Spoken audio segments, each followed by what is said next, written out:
You've entered void of rules, where chaos reigns and darkness consumes all.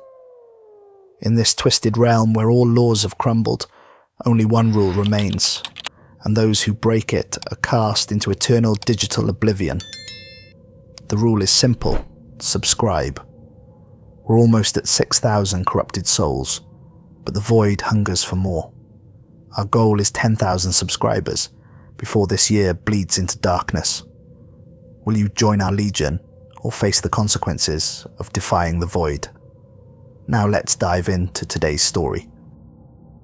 The smell of old parchment and dust had become as familiar to me as my own breath.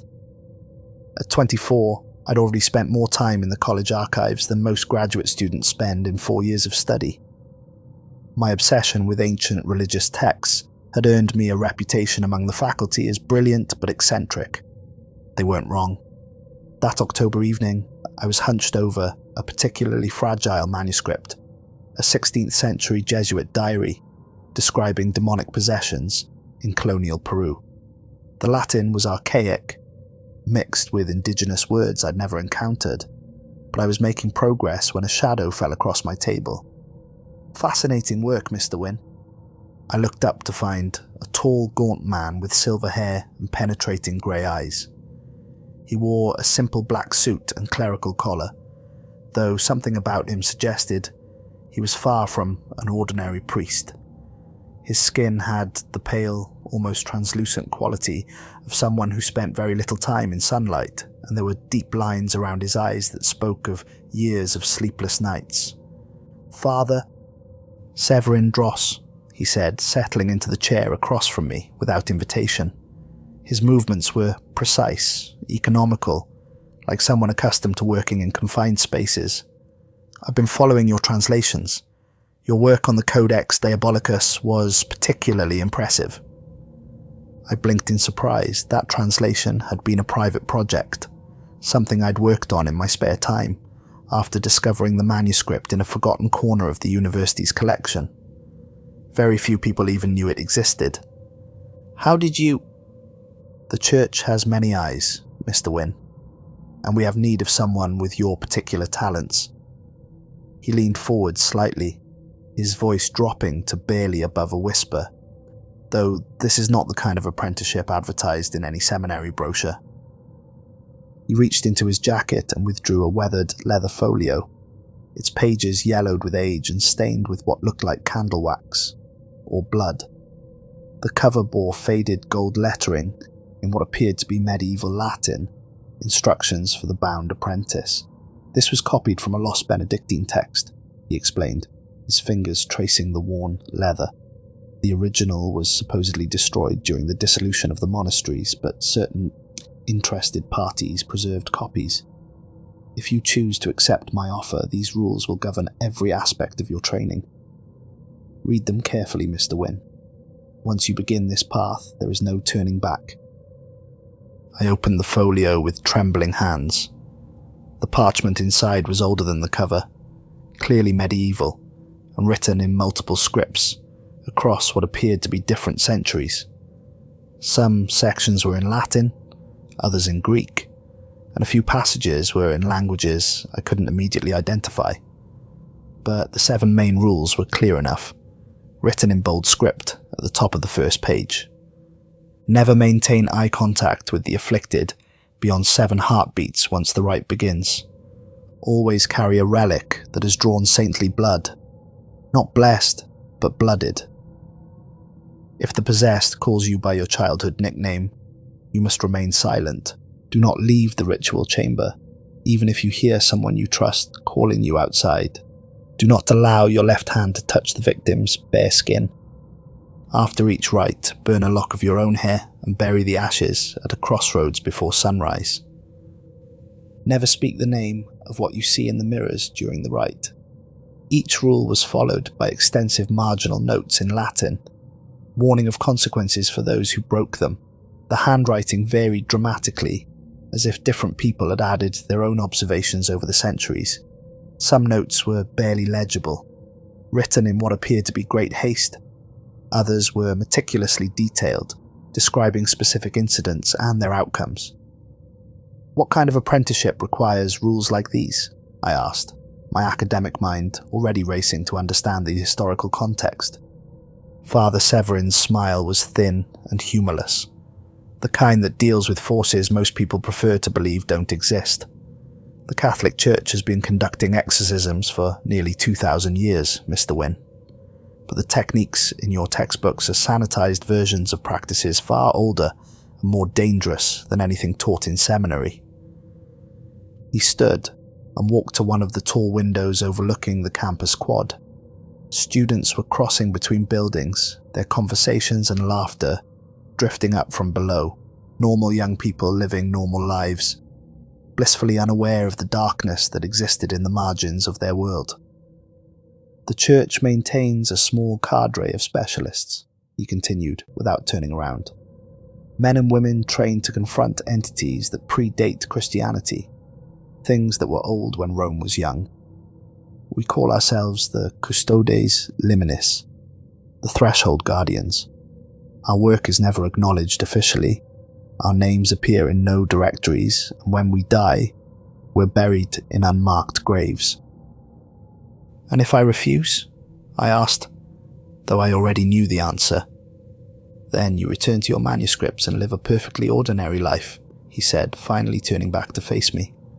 But I suspect your scholarly nature won't allow you to walk away from this opportunity, the chance to study texts that most academics don't even know exist, to witness rituals that haven't been performed since the Middle Ages. Can you honestly tell me you're not intrigued? He was right, of course. My entire academic career had been driven by a hunger for knowledge, particularly knowledge that others had forgotten or dismissed. The idea of walking away from something this significant was almost physically painful. I'll give you 3 days to decide, Father Severin said, placing a business card on the table. The only information on it was a phone number. But remember, Mr. Wynn, some knowledge comes with a price. The question you must ask yourself is whether you're prepared to pay it.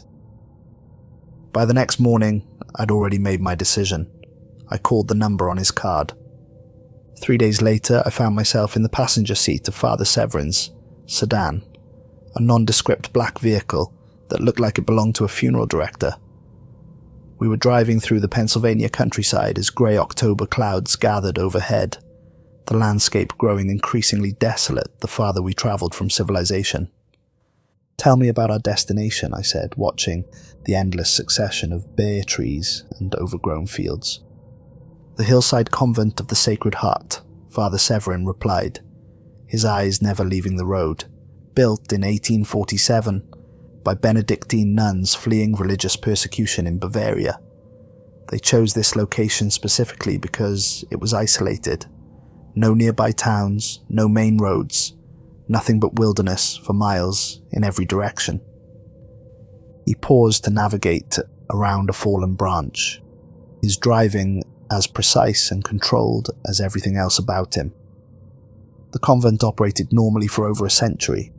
The nuns ran a small school for local children, maintained gardens, copied manuscripts, typical monastic activities.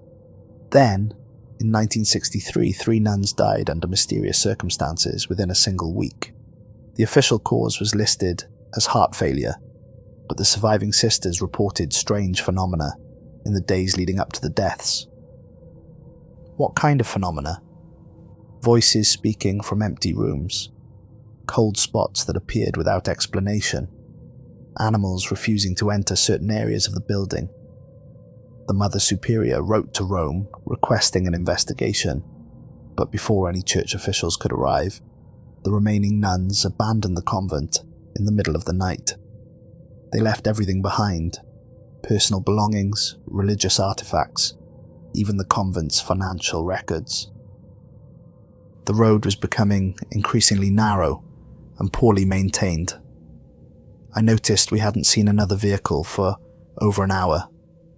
The building sat empty for nearly 2 decades, Father Severin continued. Then, in the early 80s, a private organisation purchased it and converted it into a rehabilitation facility for troubled youth. They spent considerable money on renovations, modernising the electrical and plumbing systems, adding security features. The facility operated successfully for almost 15 years. What happened? A series of violent incidents. Patients attacking staff members without provocation. Several attempted suicides, all using methods that should have been impossible, given the facility's security measures. The final incident involved a 17-year-old boy who somehow managed to carve religious phrases into his own flesh using a plastic spoon. He bled to death before anyone found him. I shivered despite the car's heating, and after that, the facility was closed permanently. The building has been empty ever since, though local authorities occasionally receive reports of strange lights or sounds coming from inside. Most dismiss these as pranks or vagrants, but 3 weeks ago something different happened. He reached into his jacket and withdrew a manila folder, handing it to me. Inside were police photographs and incident reports. A local teenager named Elsbeth Morrison was found inside the building by county sheriff's deputies responding to reports of screaming. She was discovered in the old chapel, speaking fluent Syriac, a language she's never encountered. When questioned, she claimed to have no memory of how she got there. Medical examination revealed dozens of thin cuts on her arms and legs, carved with surgical precision into words and phrases from ancient grimoires. I studied the photographs, my blood growing cold. The cuts were indeed precise, forming text I recognized from the Testament of Solomon and other apocryphal works. No 13-year-old girl should have known these phrases, let alone carved them into her own flesh. The local authorities contacted the church through established channels, Father Severin explained. The case was assigned to me, and I requested permission to bring an apprentice. That's where you come in. Our destination came into view as we crested a low hill, a Gothic monstrosity of dark stone that seemed to absorb the grey afternoon light. The building was larger than I'd expected, with multiple wings extending from a central structure topped by a bell tower. Gargoyles perched along the roofline, their stone faces worn smooth by decades of weather, but still somehow menacing. As we pulled up to the main entrance, I noticed several other vehicles already parked outside. Official-looking cars with government plates and a white van that I assumed belonged to medical personnel. Who else is involved in this? I asked. Dr. Patricia Hartley, a psychiatrist who specializes in cases involving religious delusions, Detective Ray Cooper from the County Sheriff's Department, and Father Miguel Santos, another member of the Custodes Liminis, who will serve as witness and record keeper. The interior of the convent was even more oppressive than its exterior. Our footsteps echoed through corridors lined with empty doorways and abandoned furniture, covered in dust sheets. Religious statuary stood in alcoves, their faces seeming to track our movement through the shadows. The air was thick with the smell of decay and something else, something sweet and cloying that reminded me of flowers left too long in stagnant water.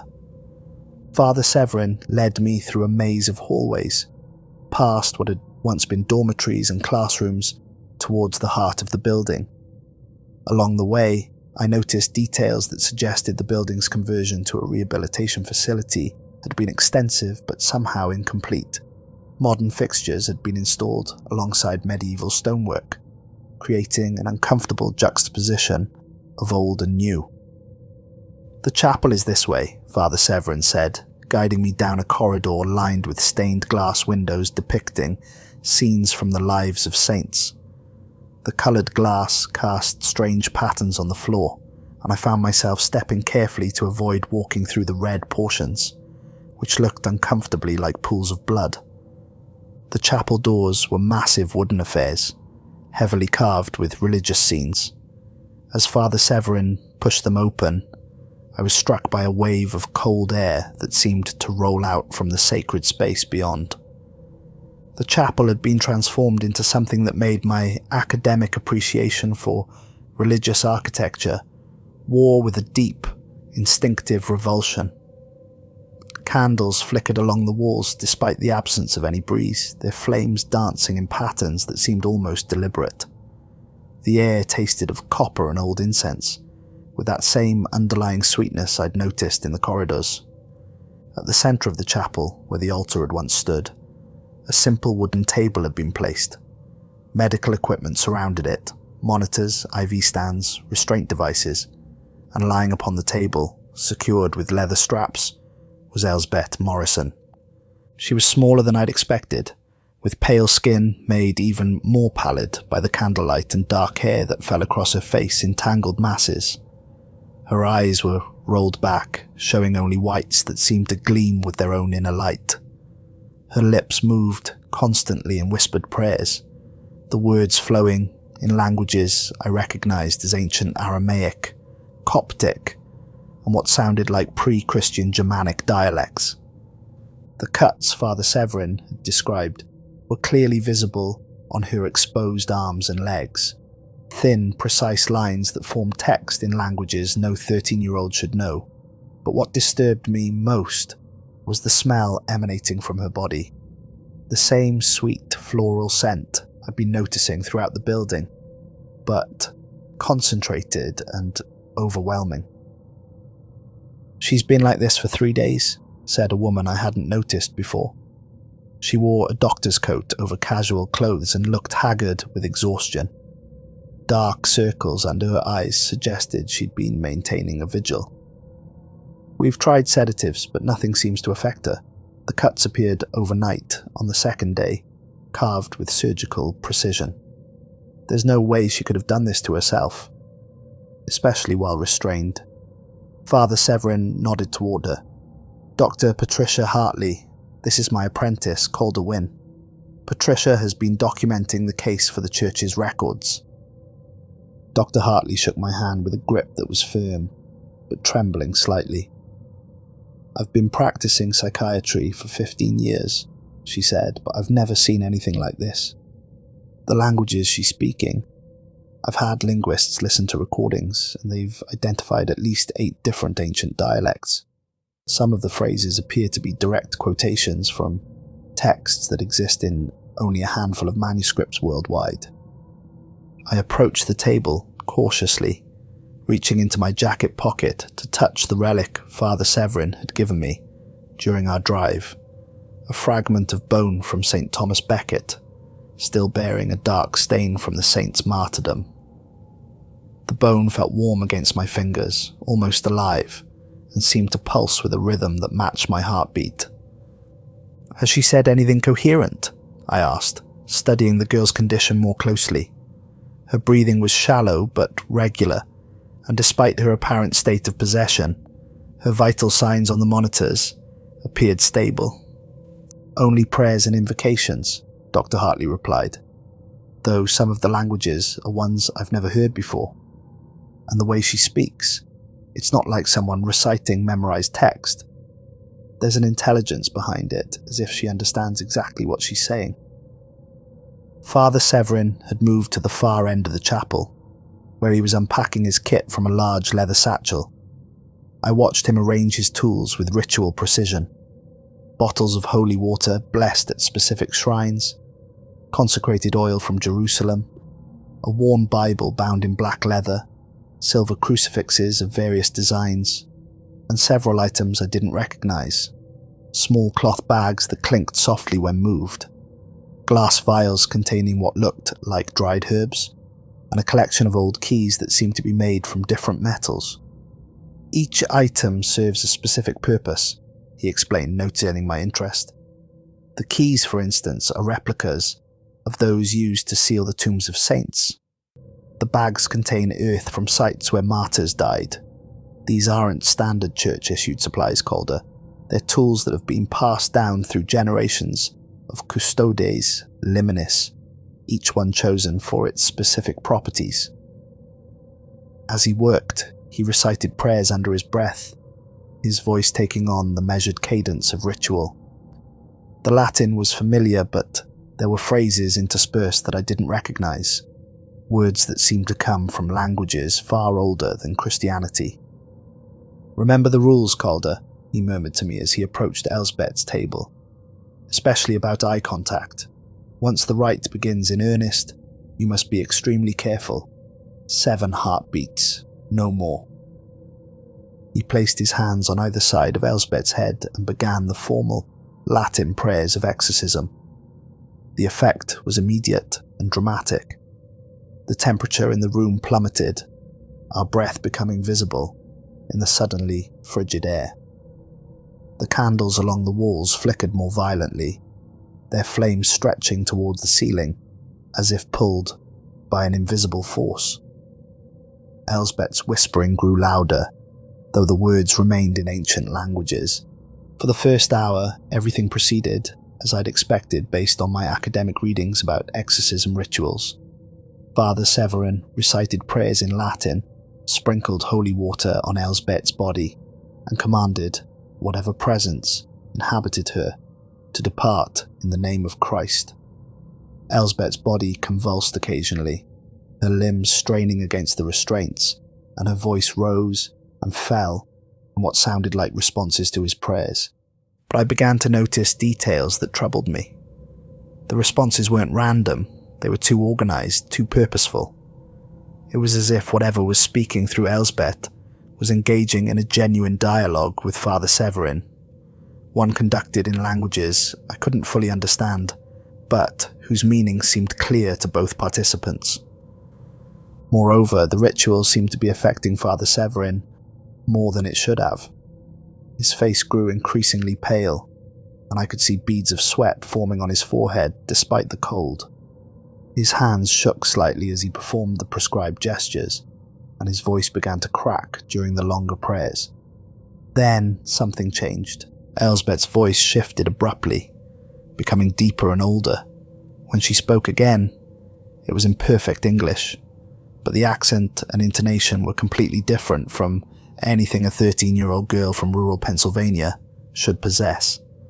The voice carried the weight of age and authority, speaking with the confidence of someone accustomed to being obeyed. "Hello, little scholar." My blood turned to ice. That nickname. No one had called me that since my father's death 10 years ago. It was his special name for me, used only when we were alone together in his study, poring over his collection of historical texts. He called me that because of my precocious interest in ancient languages and my habit of asking endless questions about everything I read. "Little scholar," the voice continued, and now it was unmistakably my father's voice coming from Elsbeth's throat. The intonation was perfect, down to the slight rasp he'd developed in his later years from too many cigarettes. "Why don't you come closer? Your old man has so much to tell you." Every instinct screamed at me to respond, to lean forward and listen to what my father wanted to say. I could see him so clearly in my mind, his kind eyes behind wire-rimmed glasses, his patient smile as he helped me with particularly difficult Latin translations, the way his face lit up when I made a connection he hadn't expected me to see. For 10 years, I'd dreamed of having one more conversation with him, of asking the questions I'd been too young to think of before his death. But Rule 3 echoed in my memory. If the possessed calls you by your childhood nickname, you must remain silent.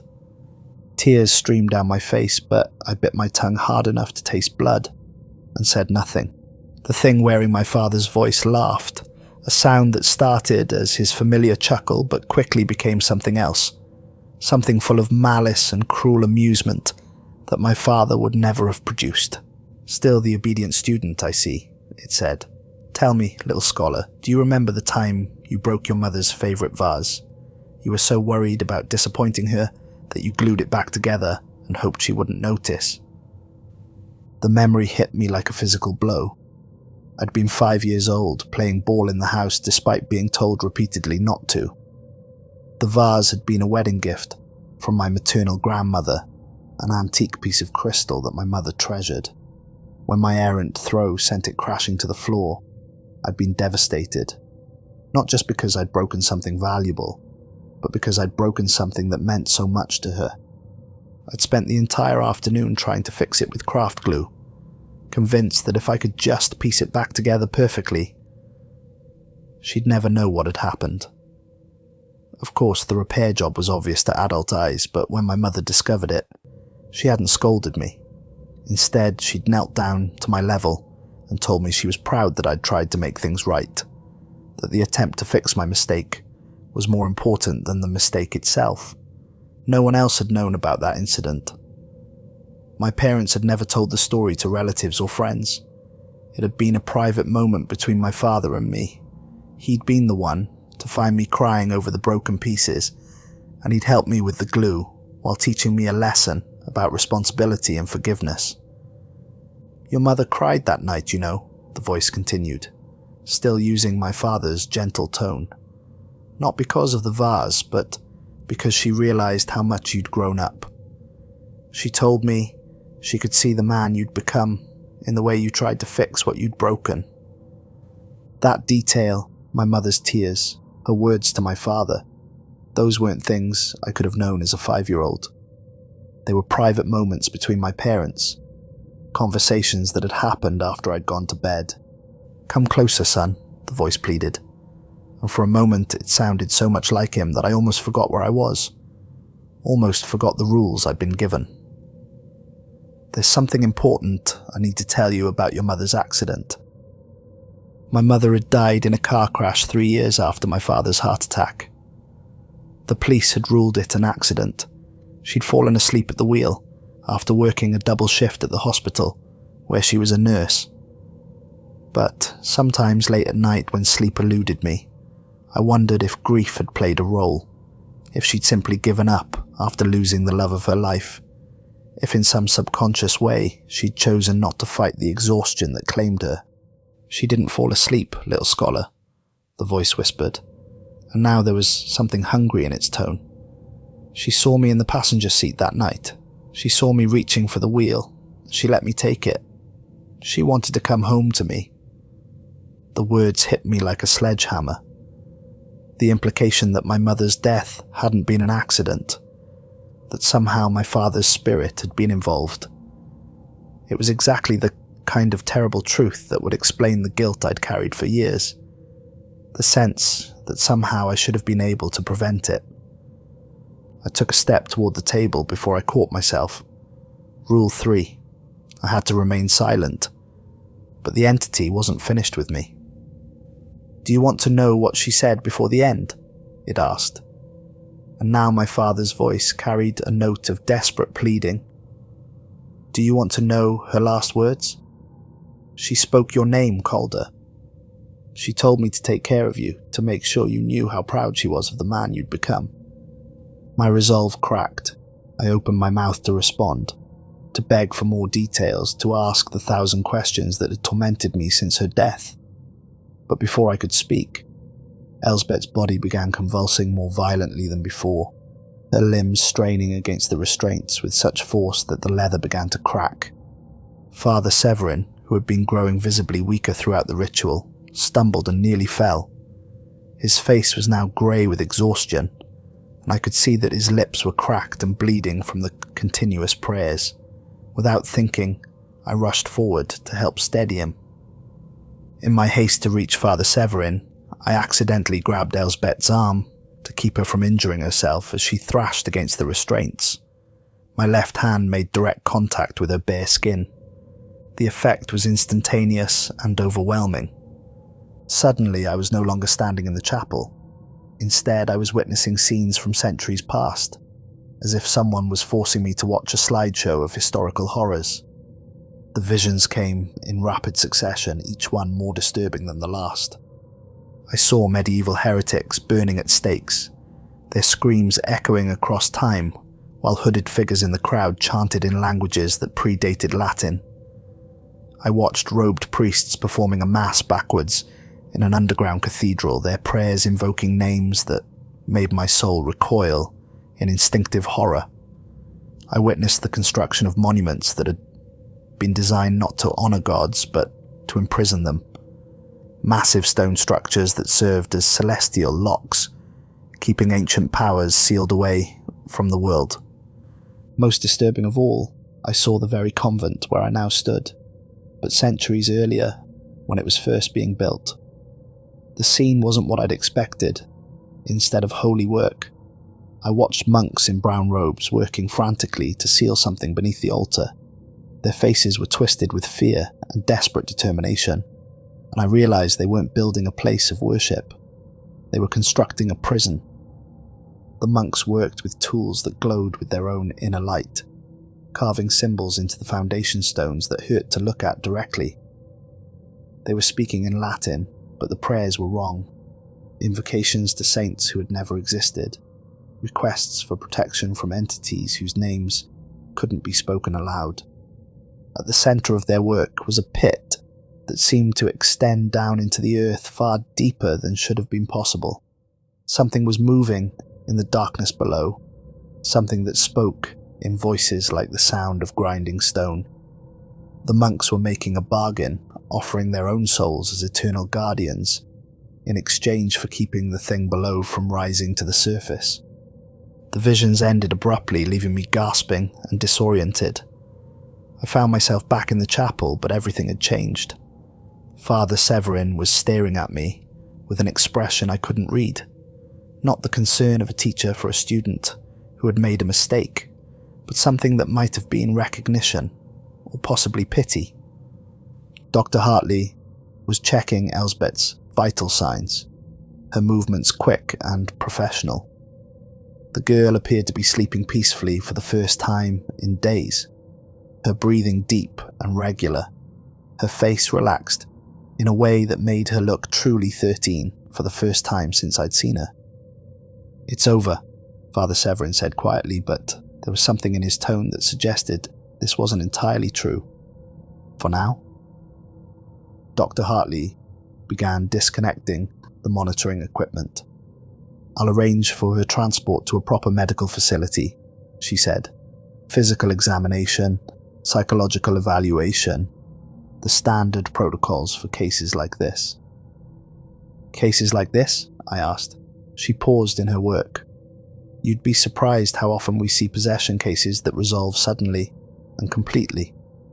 The victims usually have no memory of what happened, and they recover fully within a few days. It's almost as if the possession itself was never the real purpose." After Dr. Hartley left to make arrangements for Elsbeth's care, Father Severin collapsed into one of the chapel's remaining pews. His face was grey with exhaustion, and I noticed his hands were trembling slightly, whether from fatigue or something else I couldn't tell. I wanted to ask him about the visions I'd experienced, about the implications of what I'd seen, but before I could speak, I heard something that made my blood freeze. Faint chanting was echoing from somewhere deep within the convent's foundations. The voices were speaking in Latin, but the words were wrong. Prayers recited backwards, sacred names inverted into something blasphemous.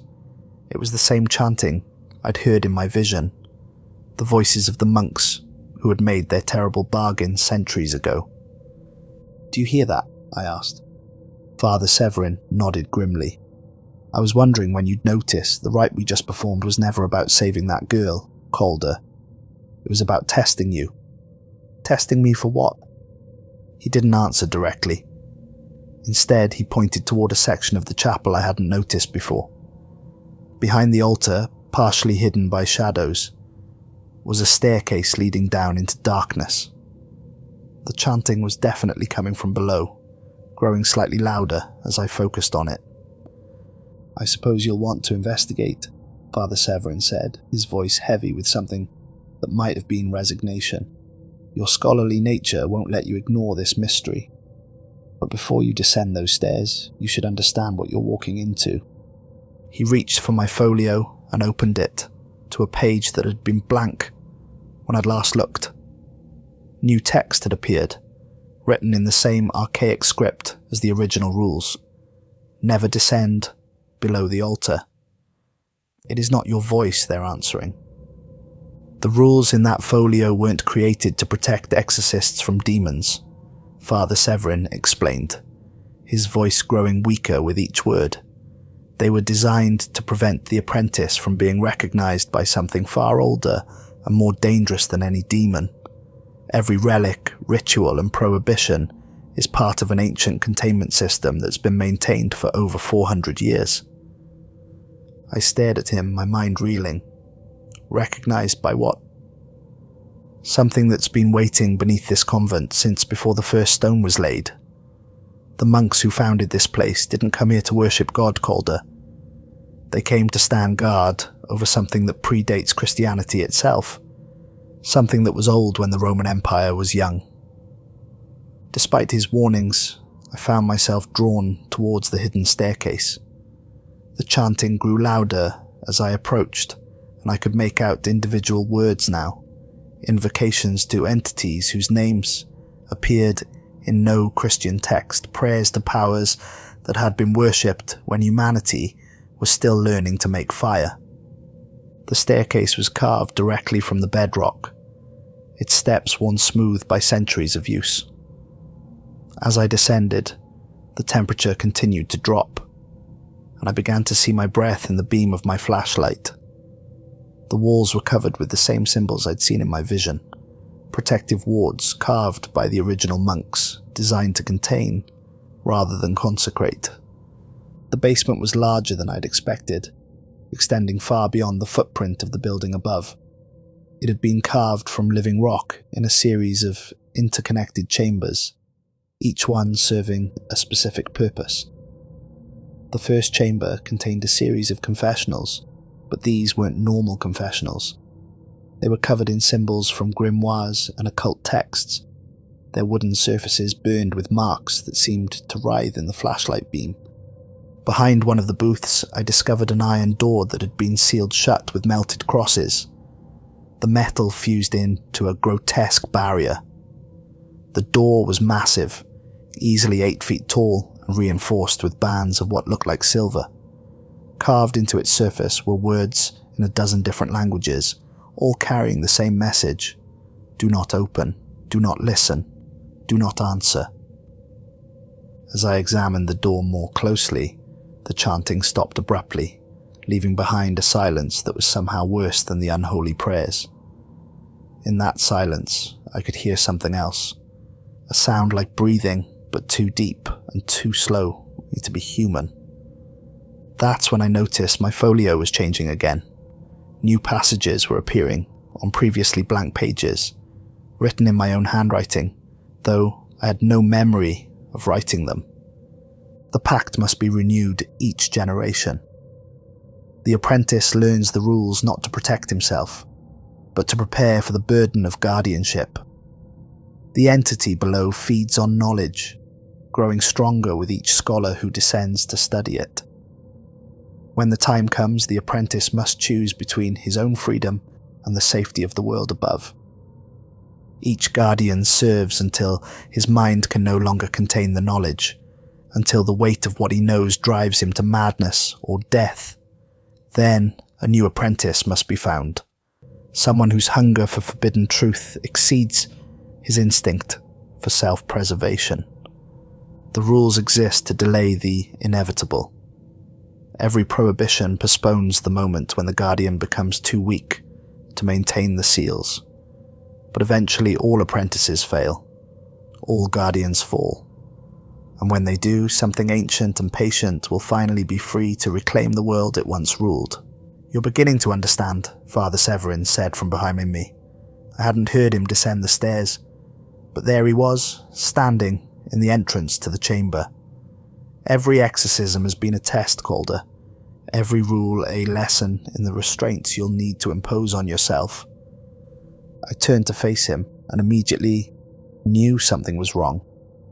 His eyes reflected light like an animal's, glowing with a phosphorescent gleam that had nothing to do with my flashlight.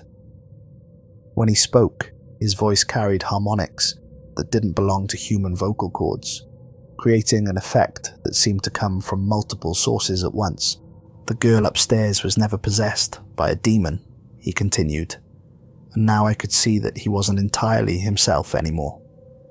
Something else was speaking through him, something that had been using his body to maintain this charade. She was prepared, marked, made ready to serve as a beacon for your arrival. The iron door began to vibrate, a low humming that I could feel in my bones. Then, without anyone touching it, the massive barrier swung open on hinges that screamed like tortured metal. Beyond the door lay a chamber that I somehow knew had been carved from a single piece of volcanic rock. The space was perfectly circular, with walls that curved up to meet in a dome overhead. At its centre stood an altar that had been carved from black stone, its surface polished to a mirror finish that reflected the light of my flashlight in strange ways. Surrounding the altar were candles that burned with cold, blue flames, the same flames I'd seen in my vision. The candles were arranged in patterns that corresponded to star charts, but not charts of any constellations visible from Earth. These were maps of alien skies, guides to navigation through spaces that existed between the spaces humans could perceive. The altar's surface was inscribed with names and titles in scripts that predated human writing. Some were carved into the stone itself, while others had been burned into the surface with tools that left marks too precise for any human hand. The names belonged to entities that appeared in no known demonology, beings that had existed before humanity developed the concept of gods or demons. Every generation, one must stand guard, Father Severin said, and now I could see that his form was becoming translucent, as if he was fading away, like morning mist. The rules were never meant to protect you, Calder. They were meant to prepare you to take my place. The presence rising from the altar filled the chamber with whispers in languages that had been spoken when the earth was young. The sounds bypassed my ears entirely, speaking directly to some deeper part of my mind that understood their meaning, despite my conscious inability to translate them. The entity was offering me a choice, but it wasn't the simple binary I'd expected. I could flee, abandoning my responsibilities and allowing the seals to weaken until they eventually failed. I could accept my role as guardian, spending the rest of my life maintaining the barriers that kept this thing contained. Or I could embrace what it was offering. Knowledge beyond human comprehension, understanding that would reshape my perception of reality itself. The third option was the most tempting. The entity showed me visions of truths hidden behind the fabric of existence, mathematical principles that governed the movement of stars, languages that could reshape matter with properly spoken words. All of human learning was just a crude approximation of these fundamental principles, and it was offering to teach me the real version. But I understood the price. The knowledge would consume me, as it had consumed every guardian before me. I would become a conduit for the entity's influence, gradually losing my humanity as it used my mind to interact with the world above. Eventually, I would be nothing more than a vessel, and it would be free to reclaim what it considered rightfully its own. As dawn approached, I found myself alone in the chamber. Father Severin had simply faded away, like smoke dispersing in a breeze. Whether he had died, or been absorbed by the thing beneath the altar, I wasn't sure. What I did know was that the responsibility he'd carried for decades now rested entirely on my shoulders. The entity hadn't forced my decision. It had simply waited, patient as stone, while I wrestled with the implications of my choice. In the end, I chose the middle path. Not fleeing, but not embracing the corruption either. I would serve as the guardian, maintaining the seals and keeping the ancient thing contained, for as long as my mind could bear the burden. But first, I had to complete the ritual that would bind me to this place. I climbed back up to the chapel, where dawn light was beginning to filter through the stained glass windows. Following the instructions that had appeared in my folio, I gathered the materials I would need: a lock of my own hair, a candle blessed by 7 different saints, salt that had been harvested from the Dead Sea, and blood from the relic of St. Thomas Becket. The nearest crossroads was half a mile from the convent, at the intersection of 2 forgotten country roads that probably hadn't seen traffic in years. I walked there in the grey pre-dawn light, carrying my makeshift ritual kit and trying not to think about what I was about to do. The crossroads ritual was more complex than I'd expected. The hair had to be burned with specific prayers, the ashes mixed with the blessed salt, and the entire mixture buried at the exact centre of the intersection while reciting words in a language that hurt my throat to speak. As I performed each step, I could feel something fundamental changing inside me, not just in my mind, but in my very essence. When I tried to burn the lock of hair, the flames turned the same cold blue I'd seen on the altar below, and when I dropped the ashes into the small hole I'd dug, they didn't scatter in the morning breeze. Instead, they were pulled downward with visible force, as if the earth itself was hungry for them. My phone buzzed as I was walking back to the convent. Not a call or text message, but a voice memo that had somehow recorded itself. When I played it, I heard my own voice reciting each of the 7 original rules, followed by an 8th rule that hadn't been in the folio before. The apprentice speaks for us now. Until the next comes, you are the door that must not open. Guard well the threshold between what is and what must never be. Remember that knowledge has a price, and some truths are too terrible for human minds to bear. I looked back at the convent, its Gothic silhouette stark against the brightening sky, and understood that my real education was only beginning. In my pocket, the folio continued to change, new rules and instructions appearing in my own handwriting, though I had no memory of writing them. Schedules for rituals that must be performed monthly, warnings about the signs that would herald the entity's awakening, detailed descriptions of the protective wards that needed constant maintenance. The most disturbing addition was a genealogical chart that showed the lineage of previous guardians stretching back centuries. Each name was followed by a date range, their years of service, and a brief note about how their tenure had ended. Some had served for decades before succumbing to madness. Others had lasted only a few years before the knowledge drove them to take their own lives. A few had simply vanished, their fates unknown. At the bottom of the chart, written in fresh ink, was my own name. Calder Wynn, 2024. As I walked away from the convent, the sun rising behind me, I noticed my shadow on the ground was wrong. It stretched too far in the wrong direction, reaching back toward the building, as if part of me would always remain chained to what lay beneath. Worse, the shadow seemed to move independently, gesturing toward the convent, even when I stood perfectly still. Over the following weeks, I established a routine that would govern the rest of my life. I rented a small apartment in the nearest town, close enough to reach the convent quickly, but far enough away to maintain some semblance of normalcy. I told my university that I was taking a leave of absence to pursue independent research, which wasn't entirely untrue.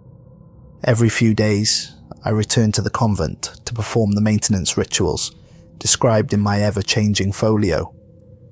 The protective wards needed constant renewal, carved symbols that had to be refreshed with blessed oils and specific prayers. The iron door required weekly inspections to ensure the seals remained intact, and once a month I had to descend to the circular chamber and perform a more complex ritual that involved direct communication with the entity below. These monthly encounters were the worst part of my new responsibilities. The thing beneath the altar would show me visions of what the world had been like when it ruled. Cities of impossible architecture, populated by beings that defied description. It would offer me fragments of knowledge, mathematical theorems that could predict the future, linguistic principles that could reshape reality, scientific discoveries that were centuries ahead of human understanding.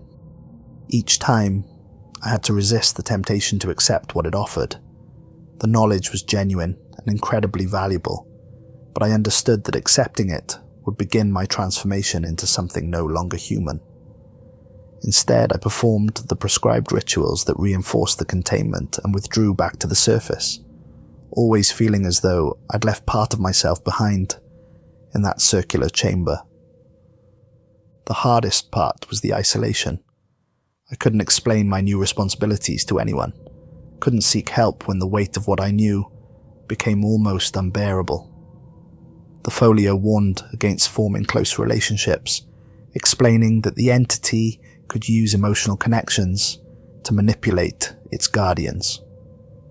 I watched my former colleagues continue their academic careers, publishing papers and attending conferences, while I guarded secrets that could revolutionize human understanding of the universe. 6 months into my guardianship, I received an unexpected visitor. Dr. Patricia Hartley appeared at my apartment one evening, looking haggard and desperate. "I need to talk to you about what happened at the convent," she said, pushing past me into my living room. "I've been having dreams, visions of things that couldn't possibly exist. And I'm not the only one. Detective Cooper has been calling me, describing similar experiences. Whatever we encountered in that place, it's still affecting us." I poured her a cup of coffee and listened as she described dreams that matched my own monthly encounters with the entity. She'd been seeing the same impossible cities, the same alien mathematics, the same offers of forbidden knowledge. But unlike me, she had no framework for understanding what was happening to her. "The girl, Elsbeth, she wasn't really possessed, was she?" Dr. Hartley asked. "She was bait. Something to draw us there, to expose us to whatever's under that building." I nodded, unable to lie to someone who had shared my experience. The entity feeds on knowledge and understanding.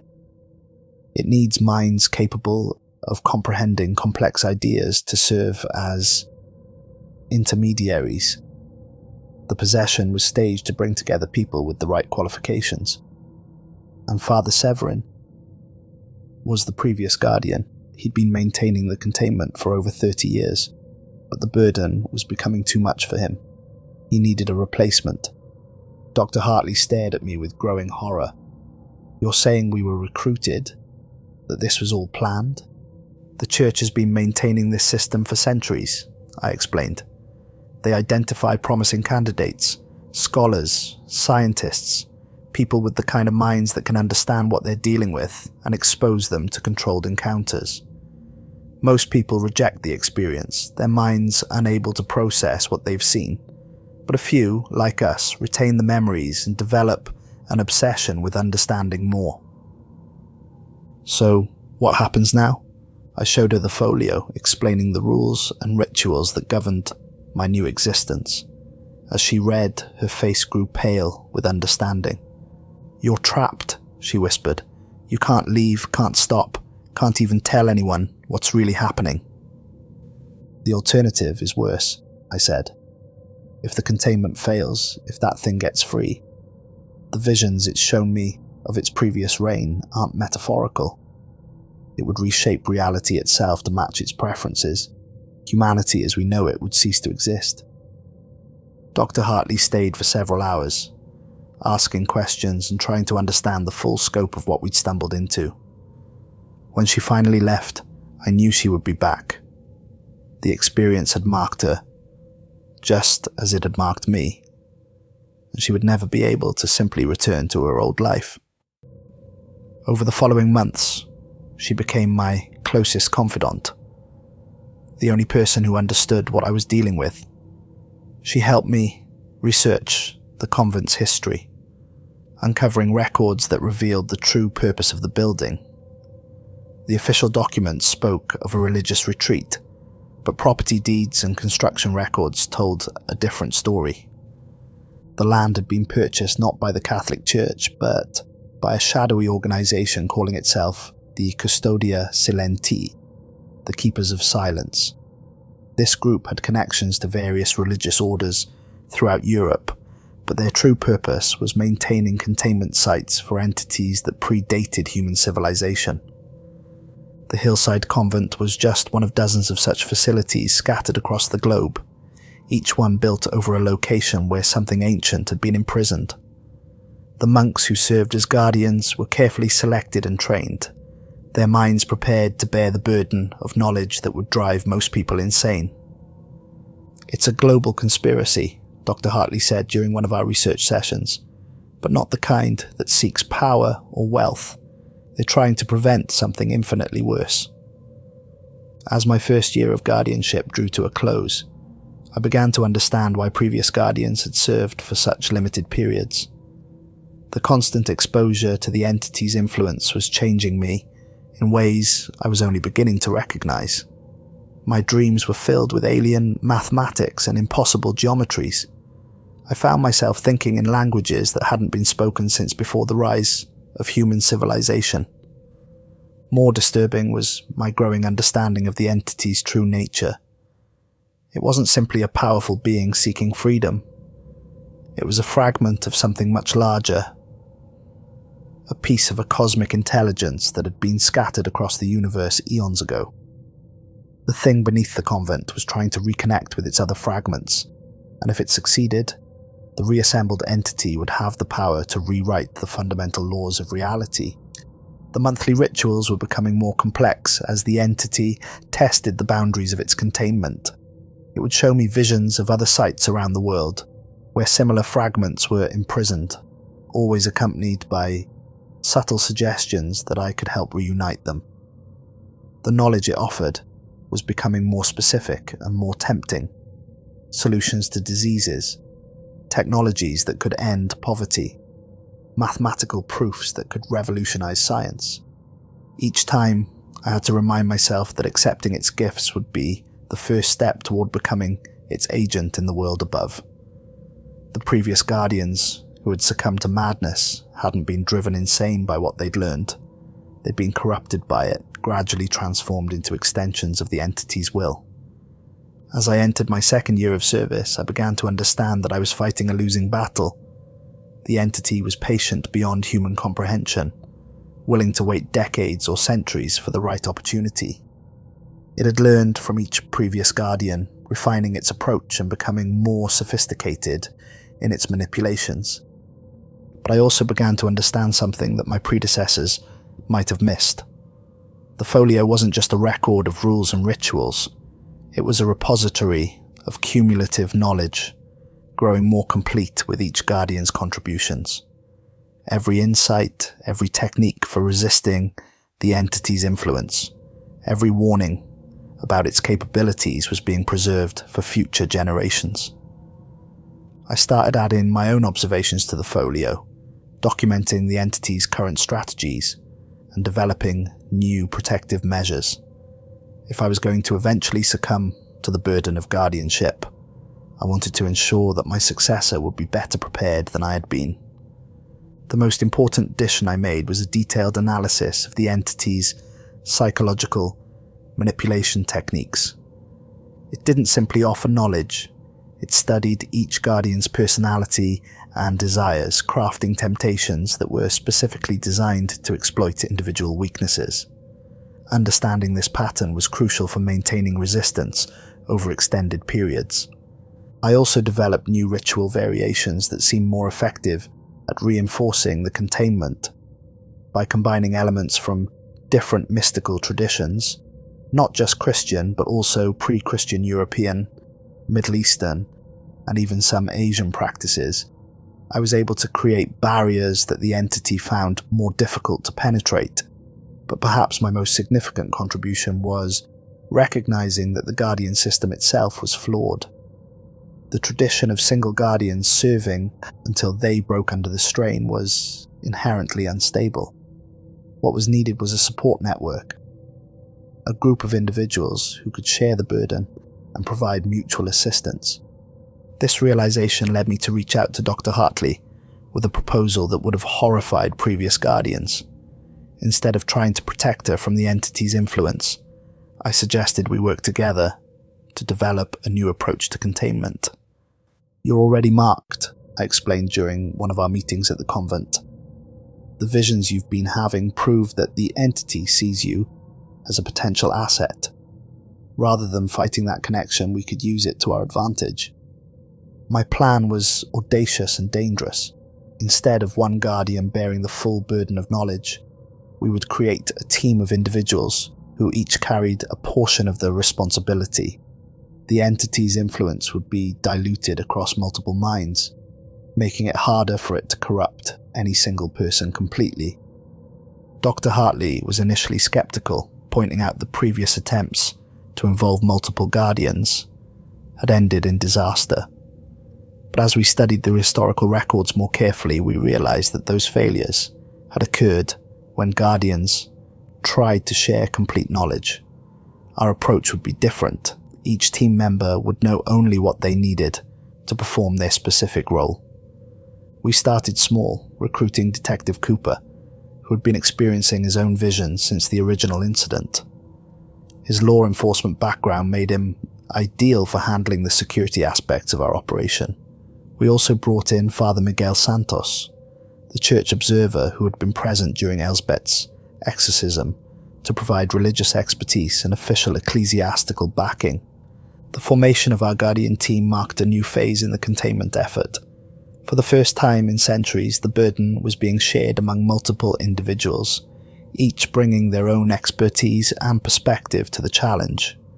The entity seemed genuinely surprised by this development, its attempts at manipulation becoming less focused and effective.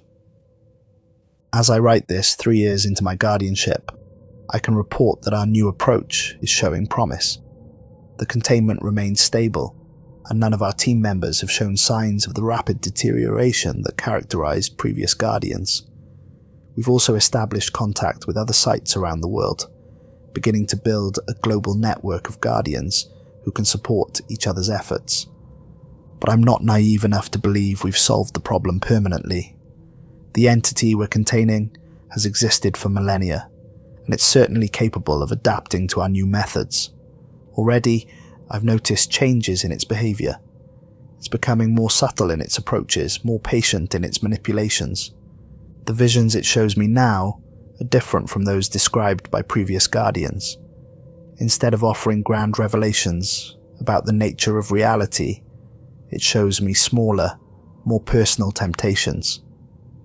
It shows me my father, not as a voice speaking through a possessed girl, but as he might have been if he'd lived longer.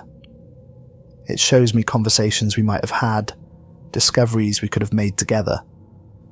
These visions are harder to resist than the cosmic knowledge it once offered. The promise of reunion with lost loved ones. The chance to answer questions that have haunted me since childhood.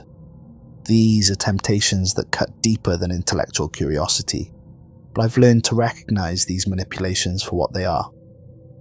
The entity feeds on emotion as much as knowledge, and it's constantly probing for weaknesses it can exploit. The key to resistance isn't suppressing these emotions, but understanding them and refusing to let them be weaponized against me. I've also come to understand that my role as Guardian is temporary, regardless of how well our team approach works. Eventually, I'll need to step aside and allow someone else to take the primary responsibility. The question is whether I'll be able to do so willingly, or whether the burden will consume me as it has so many others. To prepare for that eventuality, I've been documenting everything. Not just the formal rituals and rules, but the subtle insights that can only be gained through direct experience. I want my successor to understand not just what to do, but why each action is necessary and how the entity is likely to respond. I've also been quietly identifying potential candidates for the next generation of Guardians. The process is delicate. We need individuals with the intellectual capacity to understand what they're dealing with, but also the emotional stability to resist corruption.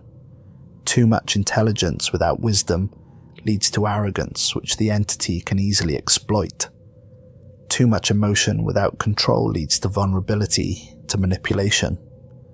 The ideal candidate would be someone like myself, academically inclined but not purely theoretical, curious about hidden knowledge but not obsessed with it, willing to sacrifice personal desires for the greater good but not self-destructive in their dedication.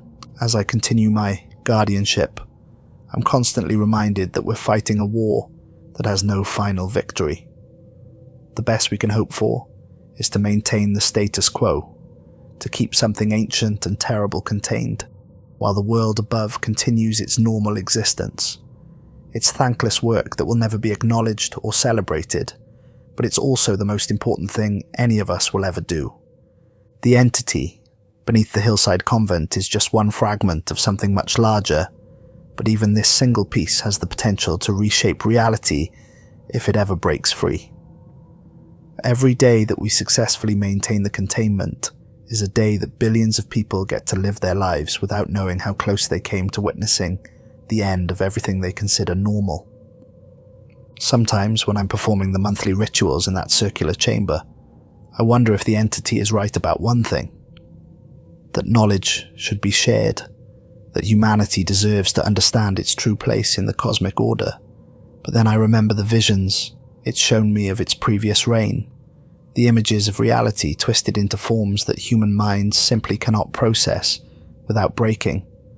The burden of knowledge is real, and some truths are indeed too terrible for most people to bear. My role as guardian isn't just about maintaining physical containment.